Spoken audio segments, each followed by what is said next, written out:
बंगाली हिंदू लोग जितना है सारा इकट्ठा वोट दिया है बीजेपी को। ममता दी मुस्लिम मेजोरिटी को सपोर्ट तो करती है। पहले से उम्मीद था जो 100% आएगा मोदी जी। ममता दीदी तो सही हुआ, वो चला गया। मुझे बहुत ज़्यादा कॉन्फिडेंस है इस बात पे कि बीजेपी आ रही है। मैंने लेफ्ट फ्रंट एंड ये 50 साल की गंदगी को दूर करने के लिए करप्शन का एक लेवल क्रॉस हो चुका था। अब ये उम्मीद है कि बीजेपी सरकार आके उसको आगे ले चले। बंगाल में कानून का शासन नहीं था, वो शासक का कानून था, तो वो हट गया, हम लोग हैप्पी हैं। कहने को तो पश्चिम बंगाल की राजधानी कोलकाता से देश की राजधानी दिल्ली लगभग 1500 किलोमीटर दूर है, लेकिन पश्चिम बंगाल में जो रिजल्ट आ रहे हैं उसकी तपिश दिल्ली तक महसूस की जा रही है। इस वक्त हम मौजूद हैं दिल्ली के मिनी बंगाल कहे जाने वाले चित्तरंजन पार्क में, जी हाँ, CR पार्क में। और हम यहाँ आ गए हैं ये जानने के लिए कि यहाँ का बंगाली बाबू वहाँ के इलेक्शन रिजल्ट पर क्या सोचता है। आइए पता करते हैं। बीजेपी आ रही है इस बार। 100% आना था और आ भी गया। आना ही था, जरूर बंगालियों को पहले से ही था। पहले ही पता था कि इस बार बीजेपी आएगा। बंगाली हिंदू लोग जितना है सारा इकट्ठा वोट दिया है बीजेपी को, और बीजेपी आना था, ये सबको पता था। वैसे सारे हिंदू इकट्ठा होके बीजेपी को वोट दिए, क्यों? हिंदू एकजुट इसलिए हुआ है क्योंकि वहाँ सांप्रदायिक दांगा वगैरह बहुत हो रहा था, तो इसलिए हिंदू लोग इकट्ठा हो गया इस बार और इकट्ठा वोट दिया है बीजेपी को। ममता दीदी क्या गलती कर रही थी वहाँ पे? ममता दी सबको लेके नहीं चल पा रहा था, हिंदू मुस्लिम कर रहा था, इसलिए ममता दी हार गया। उम्मीद क्या करते हैं इस नई गवर्नमेंट से? मेरे ख्याल से बहुत अच्छा चलाएगा। बंगाल में रिजल्ट आए हैं, उम्मीद थी इतना ड्रास्टिक चेंज होगा? हमें पहले से उम्मीद थी, पहले से उम्मीद था जो 100% आएगा मोदी जी। जी। क्या ममता दीदी अब उनको जनता ने क्यों नकार दिया? गुंडागर्दी करता है खुल्लम जी। हाँ जो हाँ और की जो गुंडागर्दी का चक्कर में हो जाए गया वो। दीदी का क्या हाल है? अगर आप बंगाल जाते हैं और आप दिल्ली से जब कंपेयर करते हैं तो क्या लगता है? वहाँ पे तो कोई कानून ही नहीं है, वो जो बोलेगा वही होता है बस। उनका जो नेता, जो गुंडा नेता है, वो लोग जो बोलेगा वही होगा, उसके अलावा कोई कानून ही नहीं है। तो पिछले 3 बार से तो चुनाव जीत रही थी बिना कानून के। चोरी करके, अभी देखो ना, अभी भी चोरी करके, अभी दोबारा इलेक्शन होगा ना, सब चोरी करके वो जो बीजेपी में वोट देगा उसको बाहर कर देता है, जो टीएमसी में वोट देगा उसको अंदर जाने देगा। तो चोरी करके तो होगा ही। मोदी जी इस बार किया है तभी जाके तो ये हुआ, फैसला आया। अगर हर बार ऐसे करता है तो वो जीत नहीं पाता। मोदी जी के ऊपर हमें खूब विश्वास था और ये SIR करके बहुत हेल्प हुआ। ये SIR इतना 2022 का पूछ रहे हैं, 2 का ना कब का, ये और फ्रीक्वेंट होना चाहिए था ताकि एकदम जेन्युइन वोटिंग हो। एंड पुलिस और ये जो भी है सब ममता जी के थे। जो लोग अनपढ़ हैं उन लोगों को दे के उन्होंने सोचा था ममता के बिना कुछ काम नहीं हो रहा है, लेकिन सरकार भी हमारी खूब मदद कर रही है और मोदी जी जो जीतेंगे ये हमको तो सबको ही मालूम था। अच्छा, पिछले 3 बार से ममता बनर्जी जीत रही थी, प्रचंड बहुमत से जीत रही थी। हाँ, वो क्योंकि जो लोग अशिक्षित हैं उन लोगों को साइकिल, उन लोगों को पैसा, उन लोगों को बहुत कुछ देकर उन्होंने हाथ में करके रखा हुआ था। एंड उनके पास अपना भी बहुत कुछ कैंडिडेट थे जिनको वोट कराती थी और बाकियों को बाहर निकाल देती थी। सो अगर इस तरह से टाइट सिक्योरिटी में अगर वोट हुआ तो अब उनका जीतना बहुत मुश्किल है। अच्छा, ममता बनर्जी की सरकार आपने देखी है? हाँ, देखिए। बीजेपी आ रही है वहाँ पे, क्या लग रहा है? हाँ, बिल्कुल अच्छी बात है, आ रही है तो मुझे बहुत ज़्यादा कॉन्फिडेंस है इस बात पे कि बीजेपी आ रही है। अच्छा, ममता बनर्जी इस बार उनकी सरकार में वापस ना आने की क्या वजह है आपको लगती है एज अ बंगाली? अच्छा, अरे उसने बहुत सारी चीज़ें करी हैं जो नहीं करनी चाहिए एक बंगाली होके। बीजेपी की सरकार आने से आपको क्या लग रहा है? कोई फ़ायदा होगा, नुकसान होगा कुछ? सर वो तो सरकार के ऊपर ही डिपेंड करता है। ये इतने मतलब बीजेपी पहली बार आ रही है कोलकाता में, तो उस बीजेपी के ऊपर ही डिपेंड करता है वो अपना काम कैसे करती है। लेकिन मैं कहूँगा कि एक तरीके से अच्छा है कि इतने सालों बाद सरकार चेंज हुई है, क्योंकि जो ममता दी है सभी ने देखा होगा ममता जी कैसे बात करती हैं, कुछ ना कुछ गलत बोल ही देती है। तो मुझे ममता जी का वो सब चीज़ें बिल्कुल अच्छा नहीं लगता।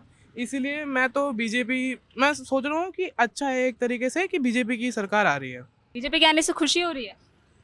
नहीं, मैं तो एक मेरे ओपिनियन में मैं एक चीज़ कहूँगा कि एक तरफ कुआं तो दूसरी तरफ खाई टाइप बातें हैं ये, क्योंकि मेरे को कोई भी गवर्नमेंट ज़्यादा पसंद नहीं है। रिजल्ट तो देख चुके हूँ, मैं बहुत खुश हूँ।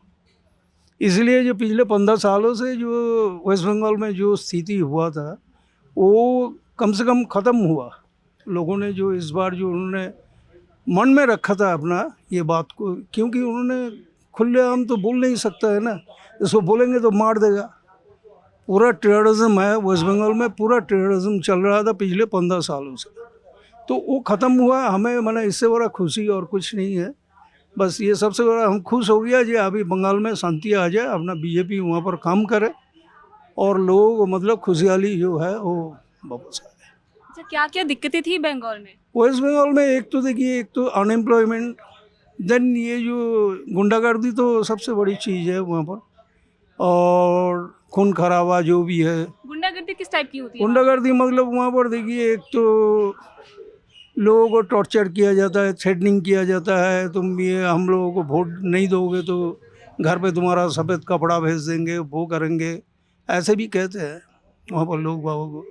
पार्टी की तरफ से मतलब तृणमूल के टीएमसी की तरफ से ये थ्रेट किया जाता था, आपके घर में सफ़ेद कपड़ा भेज देंगे, वो भेज देंगे, फलाना, अगले कल नहीं आप बाहर नहीं आ पाओगे, मतलब जुलूमबाजी बहुत ज़्यादा होता है। यही है। वोट देने हम वोट देने आए। वहाँ से वोट दे के कब आए आप? हम आया 30 तारीख को। अच्छा, जो बीजेपी इस बार जीत रही है तो ममता बनर्जी के खिलाफ ज़्यादा ही वहाँ पे दिक्कत हो गई थी क्या? मोदी ने जीत गया वहीं पे बंगाल में, सही हुआ।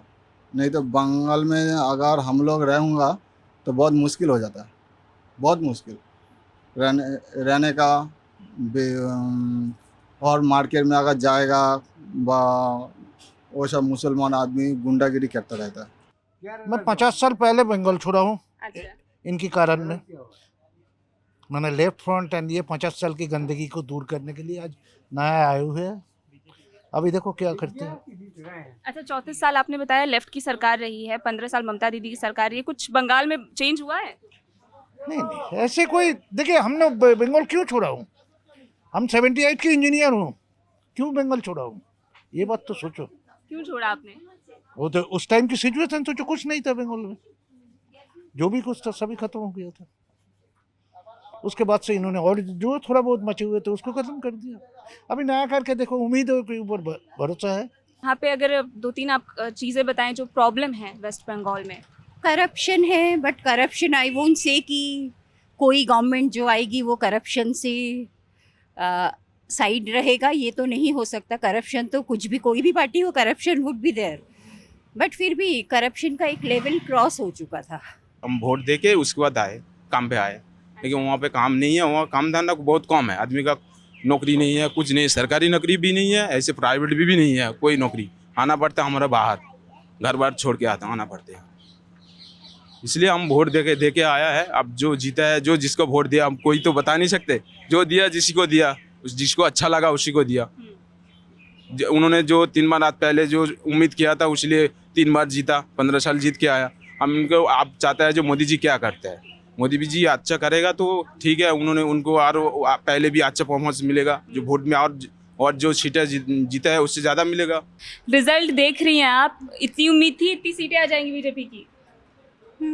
हाँ, ये तो उम्मीद थी। हाँ। अच्छा, ये लेकिन इतना सीट आएगा ये तो हम समझे थे, और भी कम होगा इससे, लेकिन हमारे चाहने से ज़्यादा सीट हो गई। खुशी हो रही है इस बात से कि डिसअपॉइंटमेंट है? हाँ, हम तो उन्नयन चाहते हैं क्योंकि आगे बढ़े। बंगाल कुछ स्टेट से बंगाल पीछे आ रहे थे इतने दिन, अब ये उम्मीद है कि बीजेपी सरकार आके उसको आगे ले चले। अच्छा, आप बता रही हैं कि वेस्ट बंगाल काफ़ी स्टेट से पीछे जा रहा था, ऐसा क्यों हुआ? क्योंकि एक तो ये बात है कि वहाँ का जो शिक्षा, वहाँ का जो मेडिकल यानी कि स्वास्थ्य जो है वो पीछे जा रहे हैं। अच्छा, क्योंकि हमारे वहाँ के बहुत सारे पेशेंट ऐसे भी हैं जो साउथ में जाके उनका इलाज कराते हैं। तो ये मैं चाहती हूँ कि अगर हम बंगाल में ही ऐसे सुविधाओं को पाए तो सबसे अच्छा होगा। और सरकारी स्कूल में भी अच्छा खासा टीचर नहीं है, अगर वो इंक्लूड होगा तो बहुत अच्छा होगा। आप लास्ट टाइम बंगाल कब गए थे? मैं तो बंगाली हूँ, बंगाल में मेरा घर है। अच्छा, मैं यहाँ पर आया हूँ मेरा वाइफ का ट्रीटमेंट कराने में एम्स में। तो वहाँ पे ट्रीटमेंट नहीं हो पा रहा? ट्रीटमेंट वो ट्रीटमेंट बंगाल में है नहीं जो ट्रीटमेंट उसका चाहिए था। अच्छा, ग्रामा नाइव रेडियो सर्जरी तो बंगाल में है नहीं, ये है एम्स में ही है। इसीलिए हम लोग यहाँ पर आया है एम्स में ट्रीटमेंट कराने के लिए। ये बीजेपी तो अभी काफी काफी आगे चल रही है। यही उम्मीद था हम लोग का। तृणमूल जो है, ममता जो सरकार चलाया, ये एक्चुअली क्या है ना, 3 चीज के लिए ये हटा। एक है अभया कांड, आपको मालूम है, जो आरजी कर में वो डॉक्टर का वो एक केस। अच्छा, उसमें वो साथ नहीं दिया, फिर वो साथ दिया जो किया काम बुरा काम उसका। सेकंड, दारू का दुकान ओपन कर दिया ज़्यादा, स्कूल बंद कर दिया 8,000 स्कूल 2011 से 26 तक 8,000 स्कूल बंद है बंगाल में।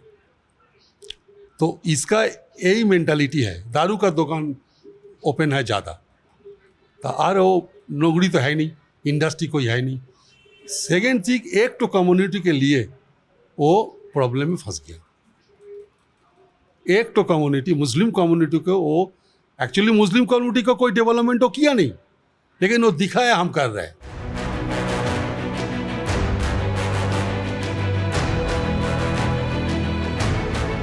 तो ये था सीआर पार्क के लोगों का मिजाज। 1977 से लेकर 2011 तक लेफ्ट का शासन, 2011 से लेकर 2026 तक टीएमसी, और अब 2026 में बंगाल की सत्ता संभालने वाली है बीजेपी। इस बात से काफ़ी लोग हमें खुश दिखें और काफ़ी हैरान भी।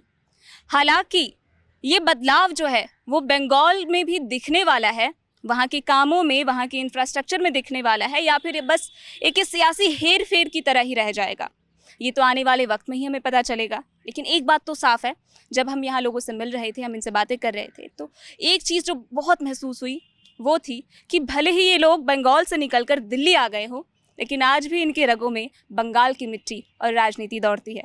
कैमरा पर्सन दीपक दुबे के साथ मैं उजाला गुप्ता, कड़क।